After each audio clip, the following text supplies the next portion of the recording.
Hari ke-12 nganggur di rumah. Cek. Pagawean gadag gidik. Gadak gidik kudu. Kakulon, kakaler. Ayeuna urang ka belah wetan, guys. Jadi ceritana kemarin guys arek meuli gipsum. Tapi cok ayahanda ulah make gipsum cenah bisi murudul. Neangan lis kayu we. Muter neangan lis kayu kan jarang aya nu ngajual lis kayu. Alhasil menang lah di suatu tempat material. Alhamdulillahna langganan oge eta langganan sayur. Jadi pas beli lis kayu, udah dapet lis kayu, datanglah lis kayu ceritana. Cek ayahanda, aduh eta lis kayu. Ulah dipasang cenah kalurkeun sumputkeun. Kunaon kitu Pak cek nu gawe teh. Duh aing rujit nempona ge cenah. Aduh pancek aing ge.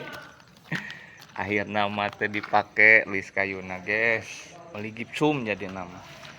Da jore emang nage make lis kayu mah kurang pantes teh ya. Jadi akhirna make gipsum siga kieu. Tuh. Terus dipasang.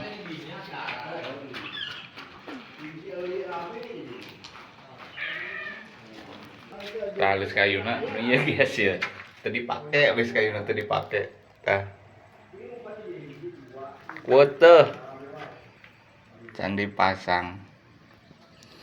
Tapi alhamdulillahna nu gaduh materialna Ibu Haji nu geulis, Ibu Haji Iroh cenah tiasa dituker WA di liron cenah kana naon wae. Alhamdulillah Bu Haji. Bager emang ge. My boss eta dunungan urang. Pokona nu kawasan daerah Sadeng Pasar nu priogi material atau napi bahan bangunan tah nu caket R&D Jaya nu gaduhna ka Haji Nungki Ibu Haji Iroh nu gaduhna bager guys sigana ngahutang ge dibere tapi ulah boga duit mah ulah sok ngahutang bayar wae cash jadi lancar kabehan. Oke, sekian laporan ti pusat mah hatur nuhun. Well